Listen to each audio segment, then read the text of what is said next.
আমাদের নেতা পান্ডে বাবু, গ্রামের নেতা পান্ডে বাবু, সবার ঘরে পান্ডে বাবু, ছাপ দেবেন টাক মাথায় টিকি চিহ্নে আমাদের নেতা পান্ডে বাবু, গ্রামের নেতা পান্ডে বাবু, গ্রামের নেতা পান্ডে বাবু, আমাদের নেতা পান্ডে বাবু, গ্রামের নেতা পান্ডে বাবু, সবার ঘরে পান্ডে বাবু, ছাপ দেবেন টাক মাথায় টিকি চিহ্নে। আরে পালো গেল কোথায় সব? আমাকে বাঁচাও, আমাকে বাঁচাও, আরে বাঁচাও, আরে বাঁচাও। এ তো আমাদের ষাঁড় ভোলা। ভোলা যদি একবার গুঁতিয়ে দেয় তাহলে প্রধান নির্বাচন দূরের কথা নিজের পায়েই দাঁড়াতে পারবেন না। কেউ আছে? বাঁচাও, বাঁচাও। ওরে বাবা রে, ওরে বাবা রে, ওরে বাবা রে। এবার কি যে হবে, ভোলা তো মেরেও ফেলতে পারে। ওরে বোকা টল, যদি আমায় গুতিয়ে দেয় তাহলে আমার টিকিটে বেঁধে তোদের তুলে তুলে আছাড় দেবো, এটা বলে দিলাম। আমার টিকিট দিবি, গুতোস না বাবা। ওরে ও বলুয়া, থাম না বাবা। ওরে শোন, আমি তো গ্রাম প্রধান, পিটি উষা তো নই। আরে আর তো দৌড়তে পারছি না আমি। আরে তাহলে ওকে ডেকে নাও না। আরে কাকে?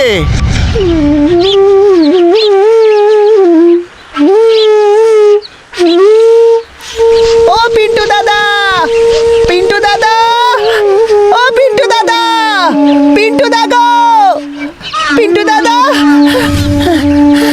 আরে কি হয়েছে বিশু, ষাঁড়ের মতো গলা কেন ফাটাচ্ছিস? হ্যাঁ, কারণ ওখানে তোমার ষাঁড় একটা কাণ্ড ঘটিয়েছে গ্রাম প্রধানের সঙ্গে। কি? আমার ষাঁড় মানে ভোলা? কিন্তু আমি তোকে মোড়ের মাথায় বট গাছে বেঁধে এসেছিলাম। কিন্তু এখন আবার কি করলো? কিছু করেনি, কিন্তু খুব তাড়াতাড়ি করবে। গ্রাম প্রধানের পেটে শিং ঢুকিয়ে নাড়ি বুড়ি সব বের করে দেবে। এখন তো শুধু লাল ধুতি দেখে গ্রাম প্রধানের পেছনে ধাওয়া করেছে, তাও আবার শিং উঁচিয়ে। আরে বাবারে, ভোলা প্রধান মহাশয়কে গুঁতিয়ে দেওয়ার আগে আমাদের ওকে যেভাবেই হোক ধরতে হবে ভাই। আরে এই পিন্টু এখনো এলো না কেন দাদা? পারছি না। দৌড়ে দৌড়ে গ্রাম প্রধানই না উপরে চলে যায়। ঠাকুর এমন যেন না হয়। এই ভীম, যা না গিয়ে ওই ভোলাকে লাঠির বাড়ি দুঘা দে না। আরে পাগল হলি নাকি? এটা হচ্ছে ষাঁড়, কোনো বেড়াল কুকুর নয়। এই দেখ, আমার কাপড়টাও লাল, এইটা পরে আমি ওর সামনে যেতে পারবো না। সামনে কেন যাবেন দাদা? দূর থেকেই লাগান দুঘা ওই দুই সিংয়ের মাঝখানে ঠিক। আচ্ছা চলুন, আমিও যাচ্ছি। আর দৌড়াতে পারছি না। আরে আরে, এসব কি করছো শঙ্কর দাদা? একটা অবলা জীবকে তোমরা এভাবে মারতে যাচ্ছ? আরে মারবো না তো কি করব আমরা? আমরা না মারলে অত গ্রামের প্রধানকেই মেরে দেবে। আমরাই জানি ওই ভোলা গ্রাম প্রধানের কি অবস্থা করেছে দৌড় করিয়ে করিয়ে।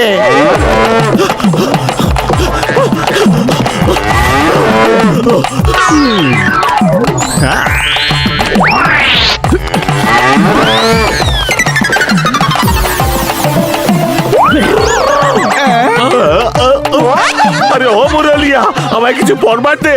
ওই হাঁদাটা তো আমার ধুতি খুলে নিয়ে পালিয়ে গেল। ওরে আমায় কিছু এনে দে বাবা। আরে আমি কি করে দেব? আমি তো নিজেই ভেতরে কিছু পড়িনি।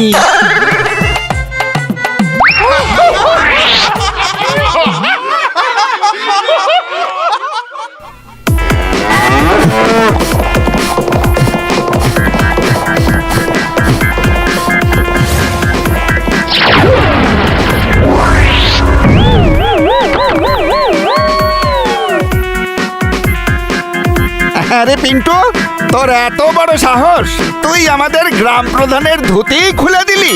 যদি গ্রাম প্রধান ধুতির ভেতর কিছু না পড়ে থাকতেন তাহলে একবার ভেবে দেখ কি কাণ্ডটা ঘটতো। আরে অদ্ভুত কথা বলছো তুমি কাকা, এত বয়স হয়ে গেছে তোমার, তবু এখনো মূর্খের মতোই কথা বলছো। আরে তোর সাহস তো কম নয়, আমাকে মুখ্যু বলছিস তুই? আরে তা না তো আর কি বলবো। ভোলা গ্রাম প্রধানকে দেখে নয়, গ্রাম প্রধানের এই লাল ধুতি দেখে দৌড়চ্ছিল পেছনে, বুঝলে?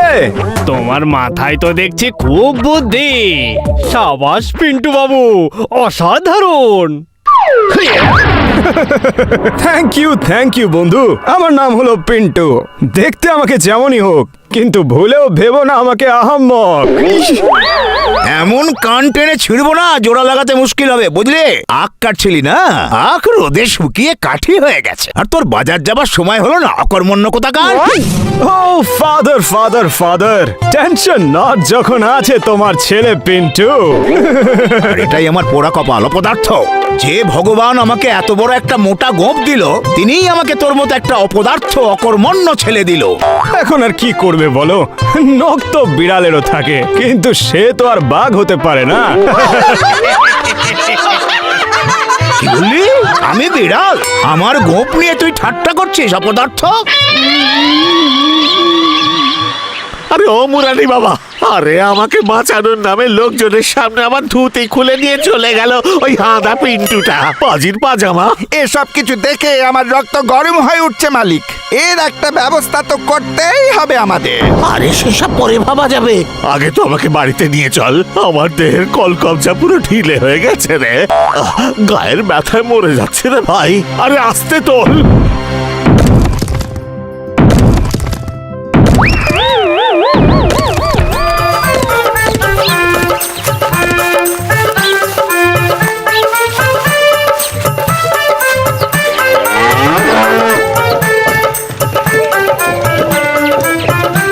আরে ও বাবু, আমাদের দুজনকে হাট পর্যন্ত নিয়ে যাবে?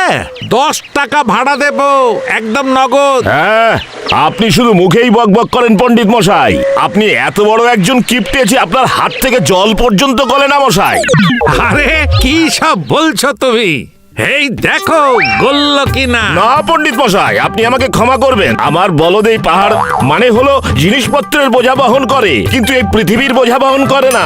আপনাদের দুজনের পাহাড়ের মতন ওজনে আমার গাড়িটা মড়মড় করে ভেঙে পড়বে বলে দিচ্ছি। দেখুন, আমার দ্বারা হবে না, আপনি অন্য কোথাও যান। হ্যাঁ, এই দাঁড়া দাঁড়া বলছি, আমার গিন্নিকে তুই পাহাড় বলছিস? দাঁড়া। নাটক! ও শুধু আমাকে নয়, তোমাকেও পাহাড় বলেছে। এমন কিপ্টে মানুষ বাবা আমি জন্মেও দেখিনি। বললাম একটা ভাড়ার গাড়ি করো, করেছ? এখন শোনো সবার কথা।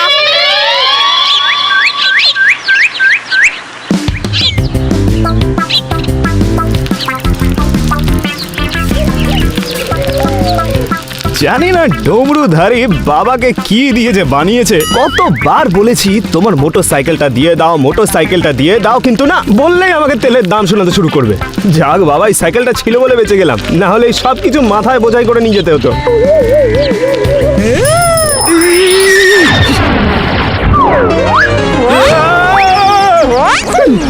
আরে বাবা ভাবিস না, উল্টবে না। তুইও হাটে যাচ্ছিস আর আমরাও যাচ্ছি। তোর বড় মায়ের হাঁটুর ব্যথাটা একটু বেড়ে গেছে, হাঁটা চলায় কষ্ট হচ্ছে বাবু। চল নিয়ে চল। আরে এই আখের বোঝা কি কিছু কম ছিল? তার ওপরে আরো দুটো আরাবল্লী পর্বত চলে এসছে আমার ওপরে।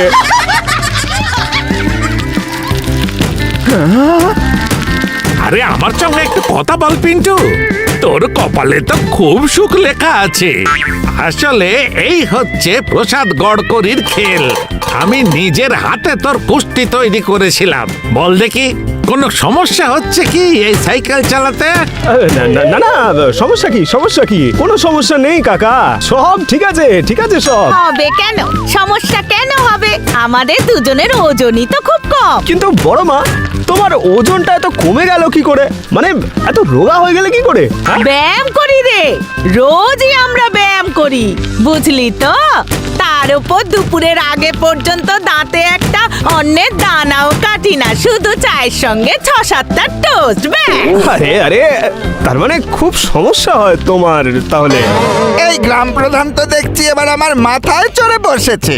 ওনার কোমরে ব্যথা আছে, বাড়িতে এত চাকর বাকর, অথচ আমাকেই কিনে পাঠালো বৈদ্যমশাইয়ের কাছে ওষুধ আনতে। হতচ্ছাড়া ভোলা, না জানি ওর জন্য আর কত খেটে মরতে হবে আমাকে। সত্যি বাবা, কাউকে দেখতেও পাচ্ছি না, অত দূর হেঁটে হেঁটে যাবো কি করে? খুব ভালো হয়েছে প্রভু, পেয়ে গেছি। পিন্টু আয় আয় আয়। এই কাজটা কিন্তু তুই একেবারেই ঠিক করলি না পিন্টু। আমি? আরে আমি আবার কি করলাম কাকা? আরে সরাসরি তুই করিসনি, কিন্তু তোর এই ভোলা তো আমাকে আর গ্রাম প্রধানকে দৌড় করিয়ে করিয়ে এমন অবস্থা করেছে যে কবে বিছানা থেকে উঠবো সেটা ওপরলাই জানে। এতে আমি কি করতে পারি? পুরো গ্রামের লোকই তো জানে যে ভোলা লাল রং দেখলেই খেপে যায়। তাহলে গ্রাম প্রধানের লাল ধুতি পরার দরকার কি ছিল? হ্যাঁ, আচ্ছা, যখন পড়েছে তখন ভোলার সামনে যাবার কি দরকার ছিল? তোমার কোনো দায়িত্ব আছে কি নেই? হ্যাঁ, তো এই দায়িত্ব পালন করার জন্য আমাকে কি করতে হবে?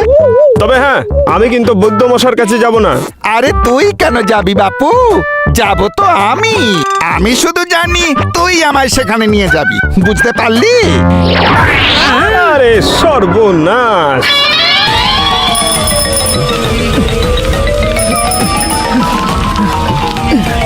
ও মা গো, আমার কোমরটা গেল মা গো।